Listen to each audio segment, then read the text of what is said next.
Hello বন্ধুরা, আমি অনির্বাণ, তোমাদের friendly gardener and welcome back to another video.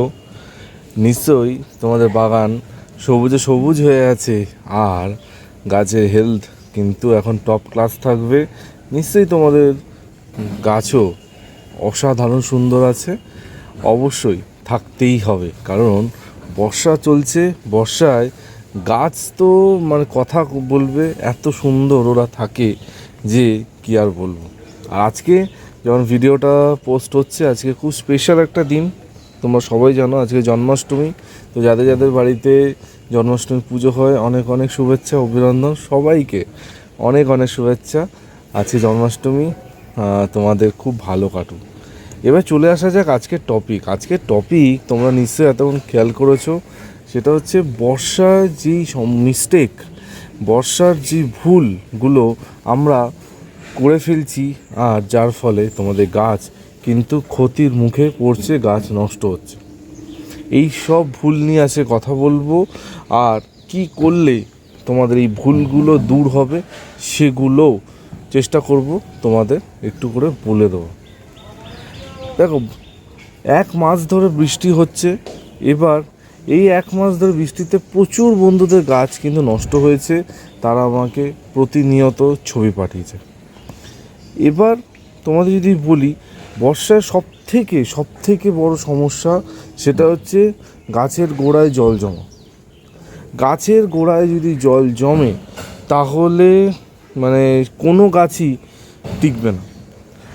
এবার মানে সত্যি আমার মানে বাগানে এমন কোনো টব নেই যেই টবটা তোমাদের দেখাবো যে গোড়ায় জল জমেছে, ঠিক আছে? যদি সেরকম টব থাকতো ডেফিনেটলি তোমাদের দেখাতাম, কিন্তু যে কোনো গাছ তুমি আমার বাগানে দেখে নাও, কোনো গাছের গোড়ায় জল জমে নেই। কন্টিনিউয়াসলি বৃষ্টি হচ্ছে কালকের থেকে, মানে কালকে বিকেল থেকে বৃষ্টি শুরু হয়েছে, এখনও চলছে। একটা গাছের গোড়ায় কিন্তু জল জমে নেই, যেটা আমি তোমাদের দেখাবো। তো এবার যাদের গাছের গোড়ায় জল জমছে, এই জল জমার ফলে কি হতে পারে? অনেক কিছু হতে পারে। সবথেকে বড় যেটা হতে পারে সেটা হচ্ছে তোমার শিকড় ড্যামেজ হতে পারে, শিকড় পচতে পারে, গাছে ফাঙ্গাস অ্যাটাক হতে পারে। তো এইসব প্রচুর জিনিসপত্র হতে পারে।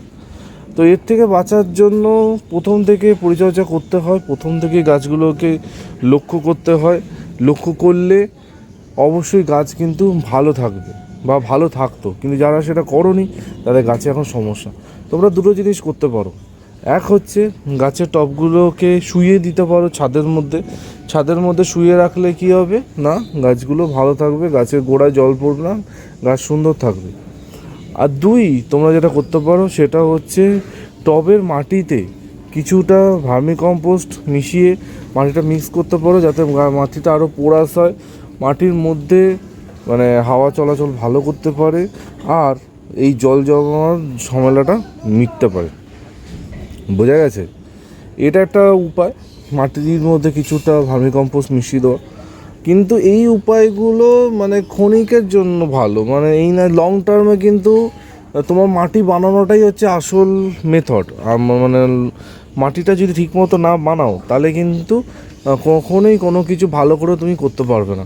এই জন্য প্রথম থেকে মাটি বানানোর ওপর বেশি লক্ষ্য দিতে হবে, যাতে আমাদের মাটিটা খুব সুন্দর বানানো হয়, যাতে এই বর্ষার সময় কোনো রকমের ঝামেলা যাতে না হয়। আরেকটা জিনিস তোমরা করতে পারো, সেটা হচ্ছে শেডে গাছগুলো রাখতে পারো, কিন্তু যে কোনো আউটডোর গাছ বেশি দিন শেডে রাখলে সেই গাছটার গ্রোথে কিন্তু হ্যাম্পার হতে পারে।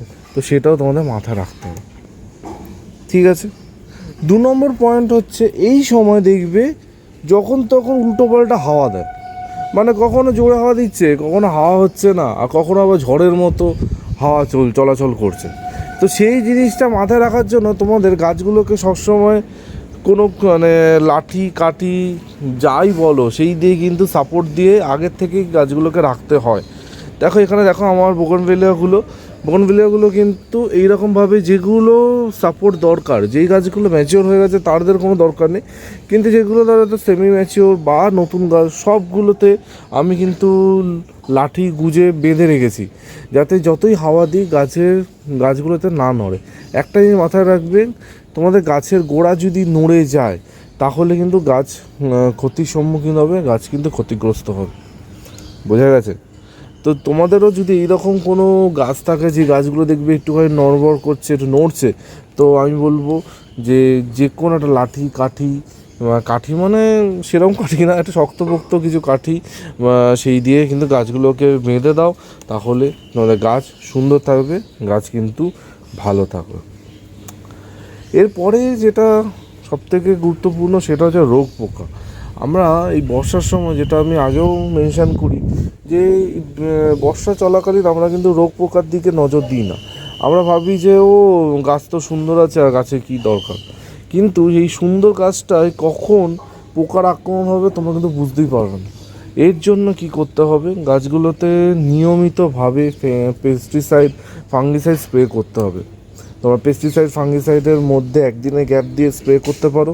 আর এখন যেহেতু মেঘলা ওয়েদার, সবসময় মেঘলা থাকছে, রোদ সেরকম উঠছে না, তো আমি বলবো দিনের বেলা যখন খুশি স্প্রে করো, দিনের বেলা যখন খুশি স্প্রে করো। এবার এখানে একটা ব্যাপার আছে যে স্প্রে করার মাঝে যেন অন্তত 3 ঘন্টা বৃষ্টি না হয়, মানে যখন স্প্রে করলে তার ঘন্টা 3 যেন বৃষ্টি না হয়, এইটা একটা জিনিস কিন্তু লক্ষ্য রাখতে হবে, তাহলেই তোমাদের গাছগুলো ভালো থাকবে।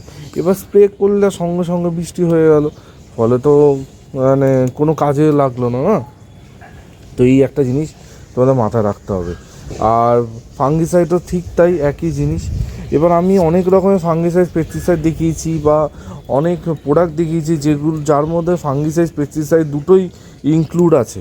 এবার সেই ধরনের প্রোডাক্ট কিন্তু তোমরা এই সময় খুব ভালোভাবে ইউজ করতে পারো, করলে তোমাদের কিন্তু গাছ খুব ভালো থাকবে, ঠিক আছে? এবার অনেকে আমাকে প্রশ্ন করে, অনেকবার ফাঙ্গিসাইড, পেস্টিসাইড একসাথে মিশিয়ে স্প্রে করে দেবো? একদমই না। যদি তোমরা আলাদা আলাদাভাবে স্প্রে করতে চাও তাহলে ওরকমভাবে করা যাবে না, কিন্তু তোমরা যদি প্ল্যান্ট প্রোটেক্টর ধরনের কিছু স্প্রে করো, যার মধ্যে ফাঙ্গিসাইড, পেস্টিসাইড, অনুখাদ্য তিনটেই আছে, তো সেইগুলো তোমরা কিন্তু ইউজ করতে পারো। তাছাড়া আরও বিভিন্ন রকমের প্রোডাক্ট আমি রিসেন্ট সময় দেখিয়েছি, যার মধ্যে কিন্তু ফাঙ্গিসাইড, পেস্টিসাইড দুটোই আছে। তো সেই ধরনের জিনিসপত্র তোমরা যদি স্প্রে করতে চাও করতে পারো, সেগুলো কিন্তু গাছের জন্য খুব ভালো। আর সেই ভিডিওর লিঙ্ক আমি ওপরে দিয়ে দিচ্ছি, ওই ভিডিওটা চেক করে নাও, তাহলেই তোমরা জেনে যাবে আমি কোন প্রোডাক্টের কথা বলছি।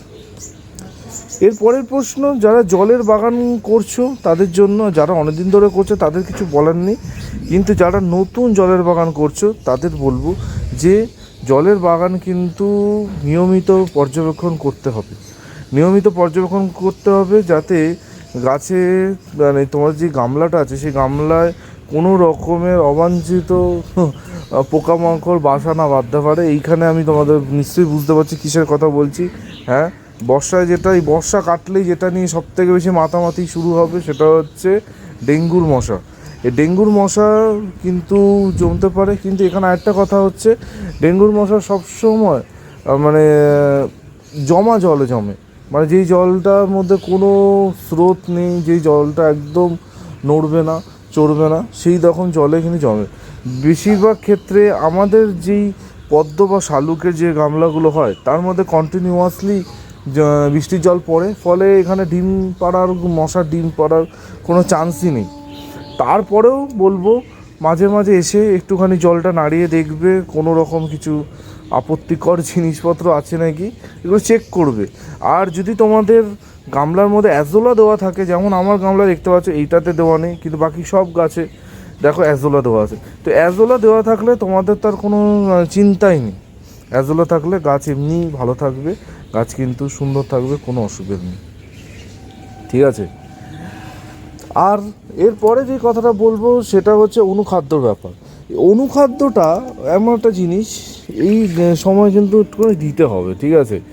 দেখো, আমরা মানে গাছে যথেষ্ট পরিমাণে খাবার দিয়েছি, সব কিছু করেছি, কিন্তু কন্টিনিউয়াসলি বৃষ্টির ফলে প্রচুর খাবার কিন্তু ড্রেন আউট হয়ে যাচ্ছে, প্রচুর মানে পুষ্টিগত মূল্য তথ্য বেরিয়ে যাচ্ছে।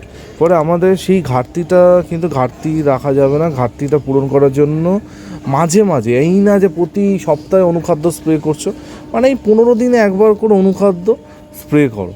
অনুখাদ্য স্প্রে করলে কী হবে, তোমাদের গাছগুলোর যে বৃদ্ধি, সে বৃদ্ধিটা ভালো থাকবে, গাছগুলো সুন্দর থাকবে। আমার এই গাছগুলো দেখো এত সুন্দর, এত সবুজ হয়ে আছে, এটাতে কিন্তু আমি প্রতি 10 থেকে 12 দিন অন্তর গাছে অনুখাদ্য স্প্রে করি, ঠিক আছে? অনুখাদ্য স্প্রে করি, অনুখাদ্য স্প্রে করে গাছগুলো কিন্তু এরকম সুন্দর আছে, ভালো আছে। মানে দিতেই হবে, না দিলে গাছ তোমার খারাপ হবে। একটা কথা হচ্ছে গাছ অনেক রকম হয়, গাছ ভালো হয়, গাছ বেঁচে থাকে, আর গাছ দুর্দান্ত কোয়ালিটির হয়। তিনটে ক্যাটাগরি আছে। তুমি যদি চাও গাছ ভালো থাকুক কোনো দরকার নেই, আর কারো কারো গাছ জাস্ট গাছটা বেঁচে আছে, মানে তার মধ্যে কোনো সেই জৌলুস ব্যাপারটা নেই।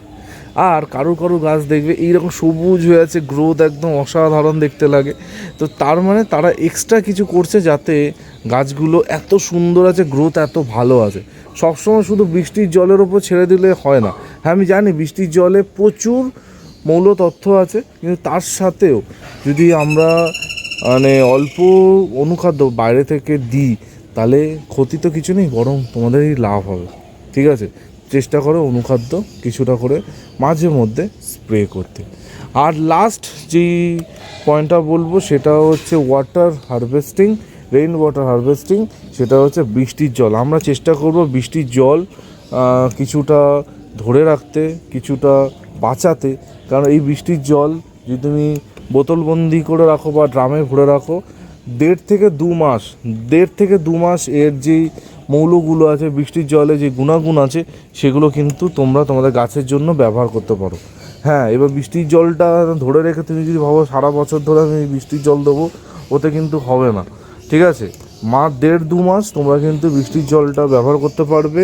এই যে বৃষ্টি চলে যাচ্ছে, বৃষ্টি চলে যাওয়ার পর সেই জলটা তোমাদের ইনডোর গাছের জন্য, তোমাদের অর্কিডের জন্য কিন্তু খুব গুরুত্বপূর্ণ, তোমাদের খুব গুরুত্বপূর্ণ রোল প্লে করবে। তোমরা যদি চাও এই সময় এই যে এত গ্যালন ওয়াটার মানে পড়ছে আকাশ থেকে, এই জলটা যদি তোমরা যদি একটুখানি কষ্ট করে ধরে রাখো, তোমাদের এই যে বর্ষা চলে যাওয়ার পর 1-1.5 মাস 2 মাস তোমাদের কিন্তু খুব কাজে লাগবে। এবার অনেকে প্রশ্ন করতে পারো, অনির্বাণ 1.5-2 মাস পর কি ওই জল কি আর গাছে দেওয়া যাবে না? হ্যাঁ, দেওয়া যাবে না কেন, কিন্তু তখন সেই জলে মানে বৃষ্টির জলে যে গুণাগুণ সেগুলো প্রায় থাকবে না বললেই চলে। মানে শুধু নর্মাল জল হিসাবে তুমি গাছে তখন স্প্রে করছো, বোঝা গেছে? তো এইটা একটা তোমরা করতে পারো, যেটা করলে তোমাদের গাছ কিন্তু সুন্দর থাকবে। তো এই ছিল যে টোটাল ভিডিও। চেষ্টা করলাম বাগানে এই সময় যে ভুলগুলো তোমরা করছো সেই ভুলগুলো একটুখানি ধরিয়ে দিতে। মাঝে মধ্যেই এই রকম ভিডিও নিয়ে আমি তো আসবই, কিন্তু আমি শুধু বললে হবে না, এবার তোমাদের কিন্তু করতে হবে।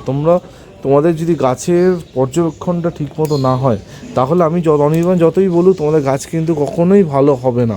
একসময় আমিও এই মানে পর্যায়ের ওপর দিয়ে গেছি, একসময় আমারও এই রকম সমস্যা হতো, গাছে প্রচুর ঝামেলা হতো।